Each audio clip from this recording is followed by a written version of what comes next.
Hello everybody, this is my second video on containing tips on how to improvise on piano. If you want to see examples of the sort of piano improvisation this will lead you to produce, you can see some of my piano improvisations on my YouTube channel.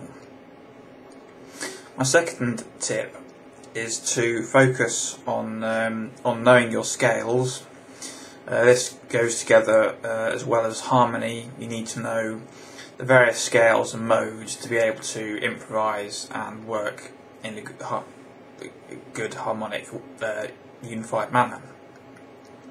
Additionally to this is to know your counterpoint, and there are many articles which can explain this to you if you search for counterpoint on the internet, or you can buy J.J. Fox's book, The Study of Counterpoint.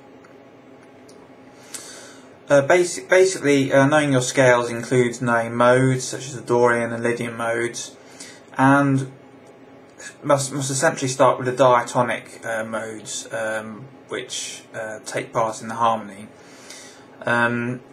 These are useful more than anything else in improvising and making up new and different and varied structures, especially using chromaticism, which is used extensively in the Romantic era and was built on later in the more modern eras to create newer forms of music.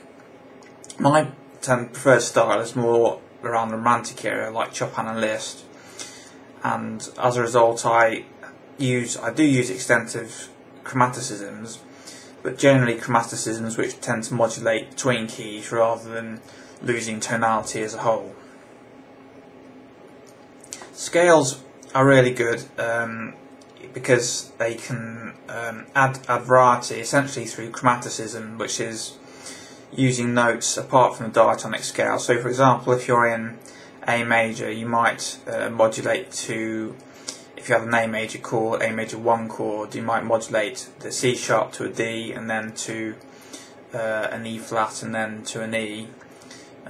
Or for example, you might modulate the C sharp to a D and the E to an F sharp, creating a D major chord.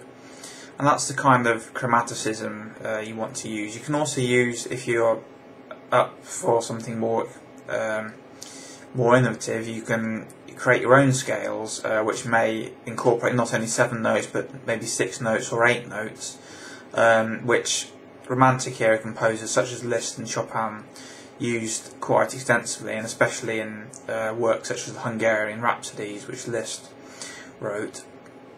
You can hear that distinct sound, Hungarian freestyling, gypsy sound of the Rhapsodies is created partially through using different scales to the diatonic scales, often 8-note scales. So these can add greater breadth to your playing, and also give it a more subtle, unified and blended in sound.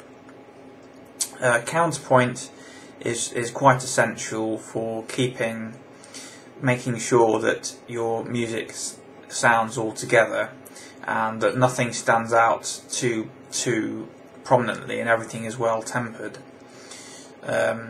Counterpoint is something you can learn easily online, as I've said already, but basically you want to know your scales and counterpoint. Those are my two next tips, which are the main topic of this video. So that's all until next video, so I'll see you then, bye.